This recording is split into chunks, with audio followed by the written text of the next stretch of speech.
Action. நடிப்பேன் நடிகர் திலகா சிவாஜி கணேசன். எவ்வளோ சின்சியராக வீடியோ எடுத்துன்னு காமெடி பொங்கல்கின்றத நீ சீரியஸாக வீடியோ எடுங்க, சிரிப்பு காட்டாதீங்க. காட்டுவேன். நெட் இல்லை. கட்.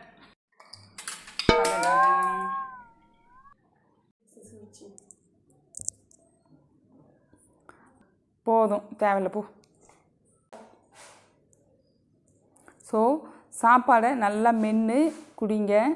அதாவது சொல்லுவாங்க அதாவது என்ன சொல்கிறது, உணவை குடிங்க. ஹாய், எல்லாருக்கும் வணக்கம். Welcome back to our channel அன்புடன் சிந்து. இன்றைக்கி ஒரு வித்தியாசமான வீடியோ தான் பார்க்க போகிறோம். நல்லா சாப்பிட்டு எப்படி வெயிட்டை கம்மி பண்ணுறது அப்படின்றத தான் பார்க்க போகிறோம். 100% கேரண்டியாக நான் சொல்லுவேன். இந்த மெத்தடை நீங்கள் ஃபாலோ பண்ணி கண்டினியூவாக நீங்கள் ஃபாலோ பண்ணிகிட்டு இருந்தீங்க அப்படின்னா கண்டிப்பாக வெயிட்டை நீங்கள் கம்மி பண்ணி ஃபிட்டாக இருக்கலாம். உங்கள் ஹைட்டுக்கு ஏற்ற வெயிட்டில் நீங்கள் மாறலாம். அதுக்கு என்ன பண்ணணுன்னா ஒரு 2-3 கண்டிஷன்ஸ் தான் இருக்குது. எல்லா வகையான ஃபுட்டும் சாப்பிடலாம். எந்தெந்த மாதிரியான ஃபுட்டு சாப்பிட்ணும் அப்படின்றத நான் அடுத்து சொல்கிறேன். இதெல்லாம் பார்க்கறதுக்கு முன்னாடி ஃபஸ்ட் டைம் இப்போ தான் நம்ம சேனல் யாராவது புதுசாக பார்க்குறீங்க அப்படின்னா சேனலில் இருக்கிற எல்லா வீடியோஸும் பாருங்கள். உங்களுக்கு பிடிச்சிருந்ததுன்னா அன்புடன் சிந்து சேனலை சப்ஸ்கிரைப் பண்ணிவிட்டு நம்ம ஃபேமிலியில் ஜாயின் ஆகிடுங்க. ஃபஸ்ட்டு நம்ம சாப்பிட்றதுக்கு ரொம்ப டயட் இருக்கிறவங்க பயந்து சாப்பிடுவாங்க. இது சாப்பிட்லாமா, அது சாப்பிடக்கூடாது, ஸ்வீட் சாப்பிடக்கூடாது, வெயிட் ஏறிடும், டாக்டரை டயட்டிஷியன் கேட்கணும், நியூட்ரிஷன் கேட்கணும், அந்த மாதிரி பார்த்து சாப்பிடுவாங்க. ஜிம்மில் ட்ரெயினர்கிட்ட வச்சு ட்ரெயின் பண்ணிவிட்டு அவங்க சொல்கிற ஃபுட்டெல்லாம் ஃபாலோ பண்ணிகிட்ருப்பாங்க. அதுவும் ரொம்ப நாளைக்கு கண்டினியூவாக ஃபாலோ பண்ண முடியாமல் ரொம்பவே கஷ்டப்படுவாங்க. சிம்பிளாக நம்ம உடம்புல உள்ளேருந்தே சிக்னல் கொடுக்கறதுக்கு இருக்குது. நம்ம அதை கவனிக்கிறதே கிடையாது, நம்ம அதை காது கொடுத்து கேட்குறதே கிடையாது. ஜஸ்ட்டு நம்ம லிசன் டு யுவர் பாடி அப்படின்னு தான் சொல்லணும். ஏன்னா நம்ம உடம்புல கிடைக்கக்கூடிய சிக்னல்ஸை நம்ம ஃபாலோ பண்ணாலே போதும். எப்போ பசி எடுக்குதோ அப்போ சாப்பிட்லாம். அதே மாதிரி தண்ணி கூட நிறைய பேர் இப்போல்லாம் ஆப்பே வந்துடுச்சு தண்ணி குடிக்கிறதுக்கு. ஏன்னா மறந்துடுறாங்களாம். அதனால் ஆப்பில் இன்டிமேஷன் வந்த உடனே தண்ணி குடிக்கிறாங்க. இந்த மாதிரிலாம் கூட இருக்குது. ஸோ அது ரொம்ப தப்பு. நம்மளுக்கு தாகம் எடுக்கிறப்போ தண்ணி குடித்தா போதும். ஒரு நாளைக்கு 5 லிட்டர் 6 லிட்டர் குடிக்கணும்னு இல்லை. ஏசியில் இருக்கிறவங்களுக்கு ஒரு மாதிரி தண்ணி தாகம் எடுக்கும், அதுக்கேற்ற மாதிரி அவங்க குடித்தா போதும். வெயிலில் வேலை செய்கிறவங்களுக்கு ஒரு மாதிரி தண்ணி தாகம் எடுக்கும், அது மாதிரி அவங்க குடித்தா போதும். ஸோ எல்லாருக்குமே ஈக்குவலாக ஒரு சார்ட் போட்டுட்டு நம்ம அதை ஃபாலோ பண்ண முடியாது. நம்மளுக்குள்ளே சிக்னல் கொடுக்கறதுக்கே சிஸ்டம் இருக்குது. நம்ம அதை மட்டுமே ஃபாலோ பண்ணால் போதும். ஃபஸ்ட்டு எந்த மாதிரியான ஃபுட்டு சாப்பிடலாம் அப்படின்றத நம்ம ஃபஸ்ட்டு பார்த்துட்டு வந்துடலாம். ஆயுர்வேதம் படி உணவை 3 வகையாக பிரிக்கிறாங்க. சாத்விக், ராஜ்சிக், தாம்சிக்னு. சாத்விக்ன்றது வெஜிடபிள், ஃப்ரூட்ஸ் சேர்ந்த நேச்சுரலான குக்கிங்கில் செய்யக்கூடிய அறுசுவை உணவு தான் சாத்விக். இது எடுக்கிறப்போ உடம்புக்கு ரொம்ப நல்லது. அடுத்தது ராஜ்சிக். இந்த சாத்விகமான ஃபுட்டையே காரம், உப்பு, எண்ணெய் எல்லாமே தூக்கலாக போட்டு சமைச்சு வறுத்து பொரிச்ச ஐட்டம்ஸு அதை அவாய்ட் பண்ணுறது நல்லது. அடுத்து தாம்சிக் ஃபுட்ஸு, அதாவது ப்ரிசர்வேட்டிவ்ஸ் ஆட் பண்ணுது, ஃப்ரோசன் ஃபுட்டு, பேக்கடு ஃபுட்ஸு, இதெல்லாமே கொஞ்சம் இல்லைங்க, மொத்தமாக அவாய்ட் பண்ணிடணும். அதான் ரொம்ப நல்லது. சாத்விக் ஃபுட் எப்படி இருக்கணுன்றதையும் பார்த்துடலாம். சீசனல், அதாவது அந்தந்த சீசனில் என்ன கிடைக்குதோ அதுதான் நம்ம உடம்புக்கு ரொம்ப நல்லது. அதையே எடுத்துக்கலாம். லோக்கலாக நம்ம ஏரியாவில் விளையக்கூடியது சாப்பிட்டாலே போதும். வெளிநாட்டிலேருந்தோ வெளியூர்லேருந்தோ இறக்குமதி பண்ணதெல்லாம் நம்மளுக்கு தேவையில்லை. அது மட்டும் இல்லாமல் ஃப்ரெஷ்ஷாக இருக்கணும். அதாவது காய்கறிகள், பழங்களும் ஃப்ரெஷ்ஷாக சமைக்கணும். சமைச்ச அந்த ஃபுட்டும் பார்த்தோன்னா சூடு குறையிறதுக்கு முன்னாடி நம்ம நல்லா சாப்பிட்றது ரொம்ப நல்லது. ஏன்னா சமைச்சு ஒரு 3 ஹவர்ஸ்க்குள்ளே சாப்பிட்டா உடலுக்கு அந்த சத்துக்கள்லாம் நல்லா கிடைக்கும். எப்படி சாப்பிடக்கூடாது அப்படின்றத நம்ம பார்த்துடலாம். ஏன்னா சும்மா பேசிகிட்டே இருந்தால் உங்களுக்கு போர் அடிக்கும். அதனால் உங்களுக்கு ஒரு சின்ன டெமோ மூலமாகவே நான் சொல்லிடுறேன் எப்படி சாப்பிடக்கூடாது அப்படின்றத இப்போ பார்த்துட்டு வந்துடலாம். ஹெல்த்தியாக இருக்கிறவங்க டைனிங் டேபிளில் உட்காந்து சாப்பிட்றத அவாய்ட் பண்ணிடணும். இந்த மாதிரி கால் ஆட்டிக்கிட்டோம், காலை கீழே தொங்க போட்டுட்டு சாப்பிடவே கூடாது. அடுத்ததாக நம்ம பேசிக்கிட்டே சாப்பிட்றது, ஃபேமிலியோடு உட்காந்து ஜாலியாக பேசிகிட்டே சாப்பிட்லாம் அப்படின்ற மாதிரி நிறைய நம்மளே சொல்லுவோம். அது மாதிரி சாப்பிட்றது ரொம்ப தப்பு. நம்ம சாப்பிட்றப்போ அமைதியாக சாதத்தை மட்டும்தான் நம்ம பார்த்து சாப்பிட்ணும். ஸோ இந்த மாதிரி உட்காந்து பேசிக்கிட்டே சாப்பிட்றத தயவுசெய்து அவாய்ட் பண்ணிவிடுங்க. அடுத்து முக்கியமானது டிவி பார்த்துட்டே சாப்பிட்றது. 99% வீடுகளில் நடக்கிற ஒரு விஷயந்தான் இது. டிவி பார்த்துட்டே சாப்பிடாதீங்க. நிறைய க்ரைம் தான் காட்டுறாங்க அதில். தயவு செஞ்சு அதையும் அவாய்ட் பண்ணுங்கள். டிவி ஓடிட்டு இருந்தாலும் செல்ஃபோன் ஃபோனையும் பார்த்துட்டு சாப்பிட்றது அதுக்கும் மேலே அதாவது ரொம்ப ரொம்ப கெடுதல். தயவு செய்து அந்த மாதிரி பண்ணாதீங்க. ஃபுட்டை மட்டும் பார்த்து சாப்பிட்லாம் நம்ம. அப்போ தான் நம்ம கண் வந்து அந்த ஃபுட்டை பார்த்ததுனா தான் அந்த கண் வழியாக வந்து நம்மளுக்கு வந்து சிக்னல்ஸ் போய் என்சைம்ஸ், அந்த ஃபுட்டை செரிக்கக்கூடிய என்சைம்ஸ் எல்லாம் நம்ம உடம்புல வந்து சுரக்கும். ஸோ நம்ம என்ன சாப்பிட்றோமோ அதை பார்த்து நம்ம சாப்பிட்ணும். அடுத்ததாக நம்ம வந்து சாப்பிட்றப்போ சரி சாப்பிட்டுட்டுமா, சரி கொஞ்சம் வச்சுட்டு சாப்பிடுவோம் அப்படின்ற மாதிரி வச்சுட்டு சாப்பிடுவோம். அதாவது பசித்திரு, அதாவது நம்ம சாப்பிட்டு முடித்தாலும் கூட வந்து நம்ம கொஞ்சம் பசியோடையே எழுந்துக்கணும். அப்போ தான் வந்து நம்மளுக்கு கரெக்டாக இருக்கும். சரி ஓகே, கொஞ்சம் ஒரு இட்லி சாப்பிட்லாம், டேஸ்ட்டாக இருக்குது அப்படின்ற மாதிரி மறுபடியும் நம்ம வச்சுக்கிட்டு நம்ம சாப்பிடவே கூடாது. ஏன்னா இது வந்து வயிறு முட்டை சாப்பிட்டுட்டோம் அப்படின்னா நம்மளுக்கு அது டைஜஷன் ஆக பல மணி நேரங்கள் ஆகும். இந்த மாதிரி நடுவில் தண்ணி குடிக்கிறதையும் வந்து ரொம்ப அவாய்ட் பண்ண வேண்டிய ஒரு விஷயம். தண்ணி நிறைய பேர் இதை பண்ணுவாங்க. சாப்பிட்றப்போ வந்து தண்ணி குடிச்சிட்டு சாப்பிட்றது தயவு செய்து அதுவும் பண்ணாதீங்க. சாப்பிட்றதுக்கு அரை மணி நேரம் முன்னாடியும் சாப்பிட்டு அரை மணி நேரம் கழிச்சும் தண்ணி குடிங்க.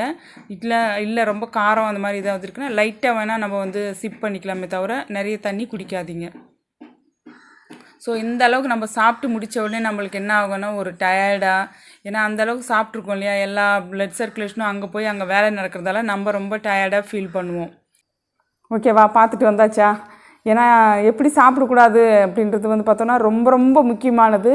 நிறைய பேர் வந்து சரி பரவாயில்ல இருக்கட்டும், இன்றைக்கி ஒரு நாளில் ஒன்றும் ஆகிடாது அப்படின்ற மாதிரி நம்ம விட்டுட்டு அதுவே வந்து லைஃப் ஸ்டைல் ஆகிடுச்சு. டிவி பார்க்காம நிறைய பேருக்கு வந்து சாப்பிடவே முடியாது. அந்த அளவுக்கெல்லாம் கூட இருக்காங்க. ஏன்னா டிவி வச்சா பார்த்துட்டே தான் சாப்பிட்ணும் அப்படின்ற மாதிரி வந்து ஒரு அடிக்ஷனாகவே மாறிடுது. அதே மாதிரி இந்த புக்கு படிச்சுட்டு சாப்பிட்றது இதெல்லாம் இல்லாமல் சாதத்தை வந்து நம்ம கண்ணால் பார்க்கணும். அந்த கண்ணால் பார்த்தா தான் நம்மளுக்கு வந்து அந்த உள்ளே இருக்கக்கூடிய என்சைம்ஸ், அதுக்கான அதை டைஜஷன் பண்ணுறதுக்கான என்சைம்ஸ் எல்லாம் நம்மளுக்கு வந்து சுரக்கும். அதனால தான் அதை கண்ணால் பார்த்து உட்காந்து நல்லா ரசித்து சாப்பிட்ணும். அதாவது எப்படி சாப்பிட்ணும் அப்படின்னா, ஃபஸ்ட்டு கண்டிஷன் சொல்லிட்டேன் இல்லையா, சிக்னல்ஸு. அந்த சிக்னல்ஸை பார்த்து தான் நம்ம கண்டிப்பாக சாப்பிடணும். நல்லா பசி எடுத்தால் மட்டும்தான் சாப்பிட்ணும். டைம் ஆகிடுச்சி, சரி பசிக்கிற மாதிரி இருக்குது, ரொம்ப என்ன சொல்கிறது வயிறு ஃபுல்லாக இல்லை அப்படின்னாலே அது பசி அப்படின்ற மாதிரி நினச்சின்னு சாப்பிட்டுடுறாங்க. அப்படி கிடையாது. அதாவது சாப்பிட்ட உடனே வயிறு ஃபுல்லாக இருக்கும், கொஞ்ச நேரம் கழித்து கொஞ்சம் ரிலாக்ஸ் ஆகும், அப்போ வந்து பசி வந்துடுச்சு அப்படின்ற மாதிரி நினச்சி நிறைய பேர் சாப்பிட்றது உண்டு. ஸோ நல்லா பசிக்கணும், நல்லா பசிச்சா தான் சாப்பிட்ணும். அப்போது ஃபஸ்ட்டு வேலை கொஞ்சம் கம்மியாக நம்ம சாப்பிட்றப்போ அடுத்த வேலைக்கு நல்லாவே பசிக்கும்.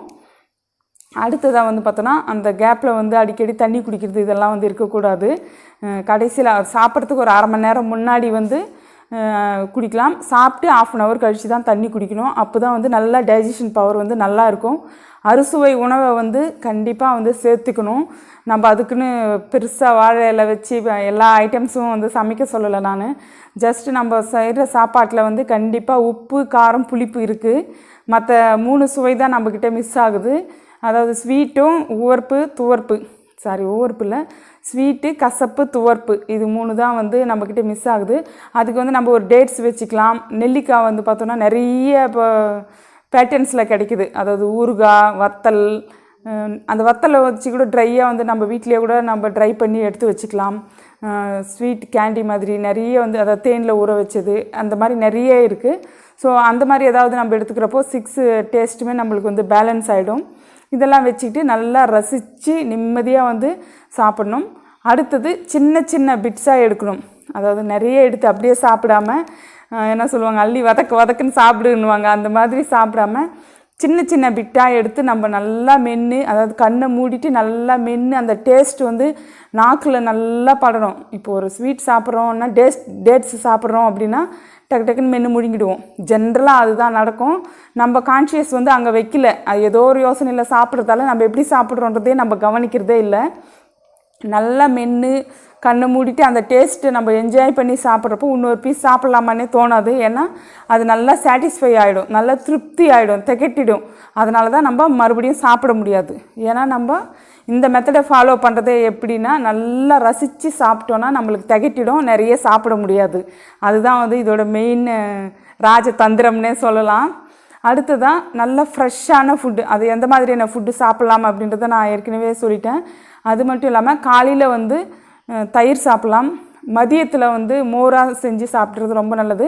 நைட் படுக்கிறப்போ பால் குடிச்சிட்டு படுக்கலாம். அதாவது லிமிட்டாக சாப்பிட்டுட்டு பால் எடுத்துக்கலாம் எக்ஸ்ட்ரா வேணும்னாலும்.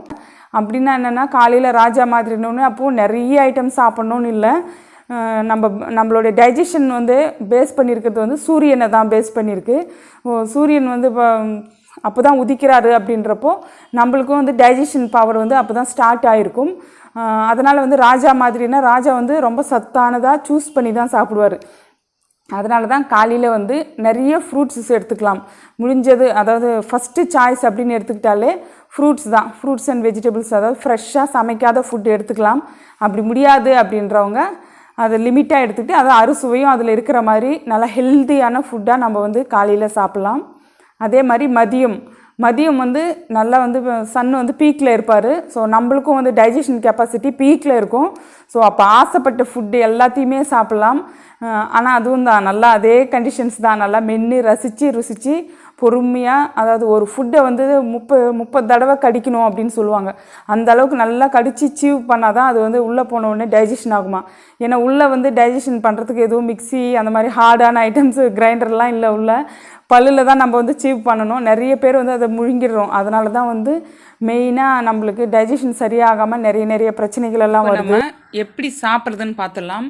ஃபஸ்ட்டு வந்து ஒரே ஒரு சர்விங் தான். திரும்பி ரெண்டாவது சில இடத்துலலாம் போனோன்னா சொல்லுவாங்க, ரெண்டாவது சாப்பாடு போட்டுக்கலன்னா உறவு விட்டு போய்டுன்ற மாதிரிலாம் கூட டைலாக்ஸ் இருக்கும். அதெல்லாம் கண்டுக்காதீங்க. தயவு செய்து ஒரே சர்விங் வச்சுக்கிட்டோன்னா நம்ம வந்து இந்த அளவுக்கு போதும்னு லிமிட்டாக நம்ம பார்த்துட்டு சாப்பிட்றப்போ நம்ம கான்சன்ட்ரேஷன் இல்லைனாலும் அங்கே தட்டு காலியாகிடுச்சு அப்படின்னா நம்ம சாப்பிட்றத நிறுத்திடலாம். ஏன்னா நம்ம நிறைய பேர் வந்து டைவர்ட் ஆகிடும், திங்கிங் எங்கேயோ இருக்கும். ஸோ வச்சுட்டு சாப்பிடுவோம். அதனால் ஒரே ஒரு சர்விங் தான். இப்போ நான் வந்து அறுசுவைக்காக நான் ஒரு பேரிச்சம்பழம் வச்சுருக்கேன். நெல்லிக்காய் வந்து வத்தல் காஞ்சது வந்து அதுவும் வச்சுருக்கேன். தேவையான அளவுக்கு நம்மளுக்கு எவ்வளோ வேணுமோ டிஃபன் வந்து, அதாவது நான் சொன்ன மாதிரி தான் பசியோடு சாப்பிட்டு பசியோடு எழுந்துக்கணும். அந்த மாதிரி தான் ஒரு வேலைக்கும் நம்ம சாப்பிட்டோன்னா, அதாவது நான் என்ன ஃபுட் வேணால் சாப்பிடலாம். கலோரி கணக்கெல்லாம் இதில் தேவையே இல்லை. நம்ம உடம்புக்கு நம்ம உடம்புலேயே கணக்கு போடுறதுக்கு சிஸ்டம் இருக்குது. எடுத்ததுமே இந்த மாதிரி 3 வேலையும் வந்து பண்ண முடியல அப்படின்றவங்களுக்கு அட்லீஸ்ட் ஒரு வேலையாவது இந்த மாதிரி தனியாக உட்காந்து நல்லா சீவ் பண்ணி ரசித்து சாப்பிட்றதுன்ற ஹேபிட்டை கொண்டு வந்துட்டிங்கன்னா 3 வேலைக்கும் அது தானாகவே உங்களுக்கு பழகிடும். ஃபஸ்ட்டு வந்து கடவுளை ப்ரே பண்ணிவிட்டு தேங்க் பண்ணிவிட்டு நம்மளுக்கு வந்து இந்த ஃபுட்டு நல்லா டைஜஷன் ஆகி ஸ்ட்ரென்த்தாகவும் எனர்ஜெட்டிக்காகவும் நம்ம ஆகணும் அப்படின்னு சொல்லிட்டு ப்ரே பண்ணிவிட்டு நம்ம சாப்பிடுவோம். நல்லா முடிஞ்ச அளவுக்கு கண்ணை மூடி ரசித்து அந்த டேஸ்ட்டு வந்து நல்லா நாக்கில் படுற மாதிரி சாப்பிட்லாம். இந்த மாதிரி சின்ன பிட்டாக எடுத்துக்கணும். ரொம்ப கம்மியாக எடுத்து நல்லா சீவ் பண்ணுங்கள். நல்லா சீவ் பண்ணி அது ஜூஸ் மாதிரி ஆகிடும். நாக்கில் அந்த டேஸ்ட் வந்து நல்லா ஊறி நம்மளுக்கு நல்லாவே நம்ம அதை ஃபீல் பண்ணுவோம். அந்த அளவுக்கு வந்து டேஸ்ட் நல்லா வந்த பிறகு அதுக்கடுத்து நம்ம வந்து அந்த சாப்பிட்ட ஃபுட்டை வந்து நம்ம முழுங்கலாம். அதாவது சொல்லியிருக்காங்க முன்னோர்கள் வந்து உணவை குடிங்க தண்ணியை சாப்பிடுங்கன்னு சொல்லுவாங்க. அந்த மாதிரி உணவை வந்து நல்லா வந்து ருசித்து சீவ் பண்ணி குடிக்கிற மாதிரி, அதாவது ஜூஸாக ஆக்கி தான் நம்ம சாப்பிட்ணும். அடுத்தது பசி எடுக்கிறப்ப மட்டும்தான் சாப்பிட்ணும். இது மட்டும்தான் கண்டிஷன்ஸ். கண்டிப்பாக ட்ரை பண்ணி பாருங்கள். என்னால் முடிஞ்ச அளவுக்கு எக்ஸ்பிளைன் பண்ண ட்ரை பண்ணேன். புரிஞ்சிருக்கும் எல்லாருக்குமே அப்படின்னு நினைக்கிறேன். இந்த வீடியோ பார்த்து யாராவது ஒருத்தர் ஃபாலோ பண்ணி சக்ஸஸ் ஆனால் கூட எனக்கு ரொம்ப ஹாப்பியாக இருக்கும். Thank you friends.